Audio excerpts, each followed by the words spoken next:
Hi guys, welcome to Devarajan Dayal channel. चलिए आज हम बात करते हैं लेटेस्ट न्यूज के बारे में। पहला तो ये आर्टिकल देखते हैं, Indian rupee versus US dollar. Why is Indian rupee falling despite dropping the US dollar rate.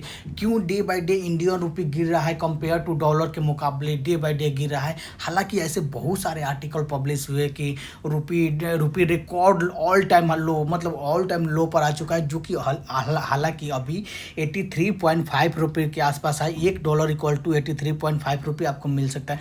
जो अभी समीकरण ग्लोबल समीकरण बना है उसके तहत तो इंडियन रुपी ऑल स्ट्रांग होना चाहिए, इंडियन रुपी में ऑल एप्रिसिएशन होना चाहिए, पर Indian rupee day by day depreciate हो रहा है। उसके पहला तो कारण कि एप्रिसिएट होने का पहला कारण है कि जो इंडियन फॉरेक्स रिजर्व है ऑल टाइम हाई है, वो $689 बिलियन है।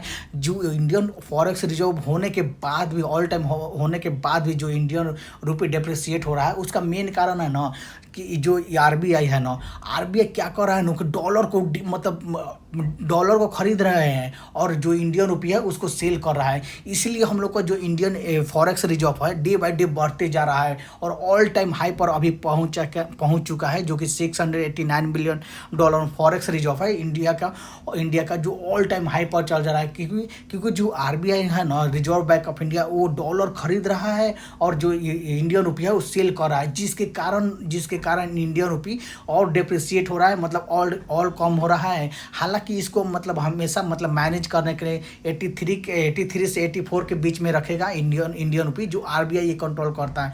अब बात करते हैं कि जो ग्लोबल ऑयल प्राइस है उसको मतलब गिरने के बाद भी $70 होने के बाद भी इंडिया के रुपी है वो एप्रिसिएट नहीं हो रहा है। क्योंकि जब हम भी क्रूड ऑयल खरीदते हैं ना तो हम डॉलर पे करते हैं, तो डॉलर अभी कंपेयर टू पिछले साल हम लोग कम पे कर रहे हैं, उसके बाद भी जो इंडियन रुपये गिरा है ना, उसका मेन कारण है ना कि जो आरबीआई है वो डॉलर बहुत मात्रा में खरीद रहा है और इंडियन रुपये बहुत ज़्यादा रिलीज कर रहा है, जो कि फॉरेन इन्वेस्ट। हालांकि और भी इसके पीछे कारण है, जो यूएस का फेडरल रिजर्व है वो मतलब 5.5 बेसिस मतलब अपना रेट कम कर दिया, बेसिस पॉइंट कम कर दिया, जिसके कारण यूएस का जो मतलब एफडीआई नो जो फॉरेन यूएस का जो FPI foreign portfolio investment India में बहुत आया। हालांकि 4 साल में पहली बार किया है कि यूएस फेडरल बैंक अपना मतलब इंटरेस्ट रेट 5% मतलब 0.5% बेस पॉइंट कम कर दिया है। उसके कारण इंडिया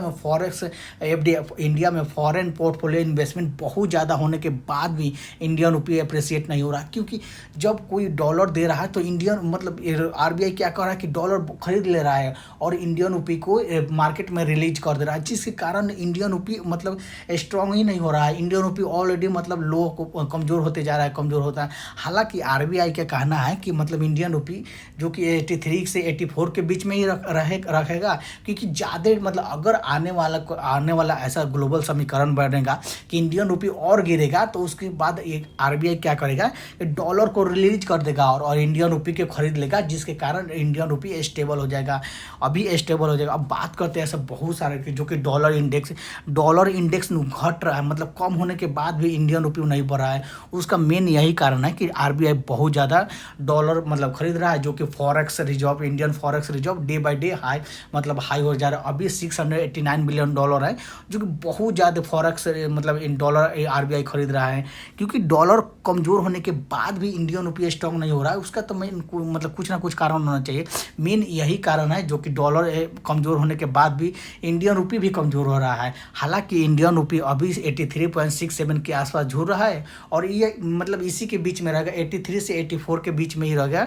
क्योंकि आरबीआई हमेशा कंट्रोल करे। आरबीआई जो है ना, भारतीय रिजर्व बैंक ऑफ इंडिया, इसमें हमेशा इंटरफेयर करते रहता है। क्योंकि इसको मतलब 83 मतलब ये नहीं कि हाँ रुपये को ज़्यादा डिप्रिसिएट कर देंगे लोग तो बहुत ज़्यादा एथी हो जाएगा। उसको ज़्यादा डिप्रिसिएट भी नहीं करना है, एक मीडियम लेवल पर रखना है, ताकि रुपये ज़्यादा डिप्रिसिएट भी ना हो और ज़्यादा अप्रिसिएट भी ना हो। एक मतलब मीडियम लेवल पर करते हैं ताकि जो भी फॉरेन डायरेक्ट पोर्टफोलियो इन्वेस्टमेंट, जो भी foreign portfolio investment, FPI, FDI आएगा, वो इंडिया के लिए बहुत अच्छा होगा, क्योंकि इंडिया इकोनॉमी के लिए जो भी एफडीआई आएगा, जो भी एफपीआई आएगा, वो इंडिया के लिए बहुत अच्छा होगा इकोनॉमिक को बूस्ट देने के लिए।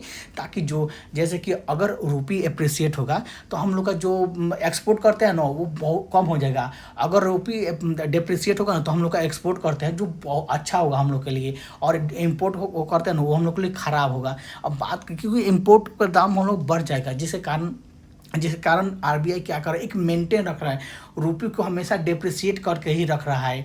मतलब ये नहीं कि अप्रिसिएट करना है, मतलब रुपये हमेशा कमज़ोर करके ही रख रहा है आरबीआई, ताकि जो इंडियन इकोनॉमी का जो एक्सपोर्ट करता है वो हमेशा मतलब उसको लाभ हो, इंडियन जो एक्सपोर्ट करते हैं उसको अच्छे खासे प्रॉफिट हो, ताकि इसको मतलब अप्रिसिएट रहेगा। तो अब बात करते हैं जो इंडियन इकोनॉमी में जो बूस्ट आएगा, अगर रुपये कमज़ोर हो रहेगा ना तो इंडियन इकोनॉमी में बहुत ज़्यादा मतलब बूस्ट भी मतलब एक तो एक्सपोर्ट में आपको फायदा होगा, और आपको जो भी पोर्टफोलियो एफपीआई आएगा, फॉरेन पोर्टफोलियो इन्वेस्टमेंट आएगा, उसमें भी फायदा होगा। और हमारा बहुत ज़्यादा एफपीआई आएगा, फॉरेन पोर्टफोलियो इन्वेस्टमेंट, वो इकोनॉमिक बूस्ट में बहुत ज़्यादा मतलब इकोनॉमी को बूस्ट देने के लिए बहुत मतलब हेल्प करेगा। आशा करता हूँ कि आपको वीडियो समझ में आया। अगर वीडियो समझ में आया तो वीडियो को लाइक कीजिए, कमेंट कीजिए, शेयर कीजिए, सब्सक्राइब कीजिए।